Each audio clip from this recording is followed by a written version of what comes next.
A thermometer is a common tool used in the food processing industry to monitor temperature and ensure food safety.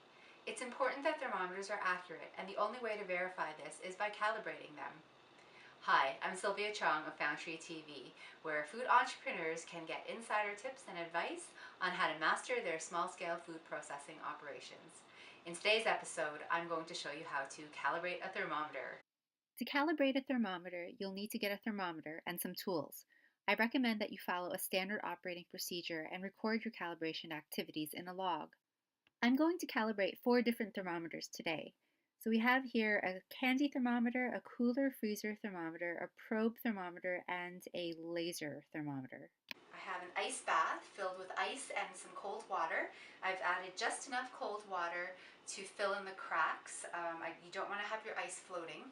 And I have a hot plate with a pot and some water. So now what we're going to do is take our thermometers and check it in the ice bath. I have my probe thermometer.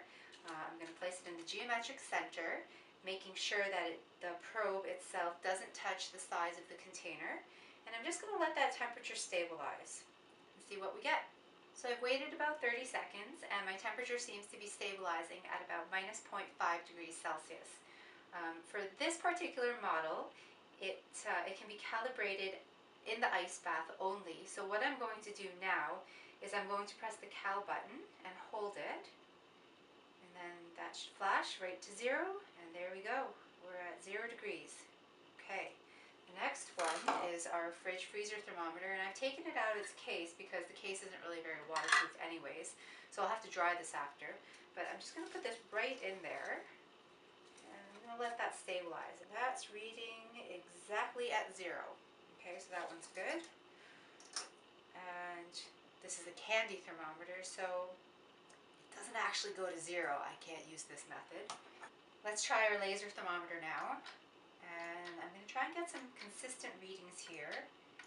And it looks like it's consistently reading at about minus 0.3. The next thing we're going to do is check our thermometers in the boiling water. Water boils at different temperatures at different elevations, so it's important to note where you're located, what the elevation above sea level or altitude is, and what the boiling point of water is there. You can Google this. So where I'm located, we're about 450 meters above sea level, which means our boiling point of water is 98.4. And I'm just going to check my candy thermometer. Again, making sure that the tip of the probe doesn't touch the bottom or sides of the pot. And at the same time, I'll put in my other probe thermometer and hold it there, and we'll let the reading stabilize. So it looks like our candy thermometer is reading at about 95 degrees Celsius, so that's a little bit off. And the probe thermometer, this one's reading at 98 degrees Celsius. Okay, and our laser thermometer, so I'm getting 94.5 degrees Celsius. And our freezer thermometer, the range doesn't go that high, so we can't use this method. Now let's look at our log and assess our data. This is on the 3rd page of the procedure that you can download from my website. So you'll notice at the top right-hand corner is a space to fill in the boiling point of water for your location. This is your reference high value. You'll also notice that I've included a column called Thermometer ID. If you have more than one thermometer, you'll want to assign an ID number to keep track of them. I've entered my ice bath readings into the column called Cal Low and my boiling water readings into the Cal High column. I adjusted the probe thermometer after the ice bath reading, so I made a note of it. In my procedure, the acceptable temperature range is plus or minus 1 degree. So if either or both of the readings were more than 1 degree different from the reference values, I need to take corrective action. The ideal corrective action to take is to adjust the thermometer to the correct value. Some digital thermometers can be adjusted.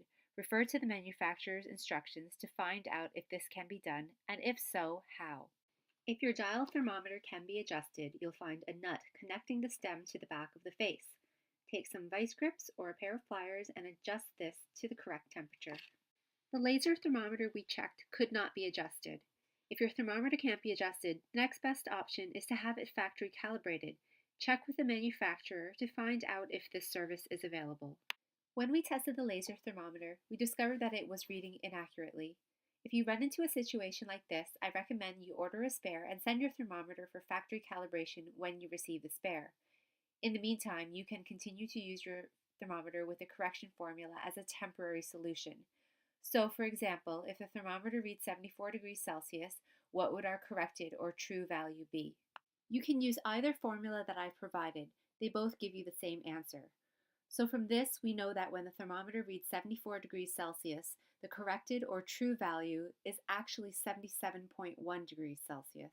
When we tested our thermometers earlier, we were only able to check the candy thermometer in boiling water and the freezer cooler thermometer in the ice bath. These are considered to be 1-point calibrations.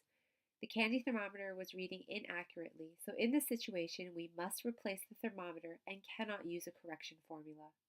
Now it's your turn. Subscribe to Foundry TV, like my video, download the SOP, and go calibrate your thermometers. Thanks for watching Foundry TV. I'm Sylvia Chong, helping you make sense of the technical nonsense.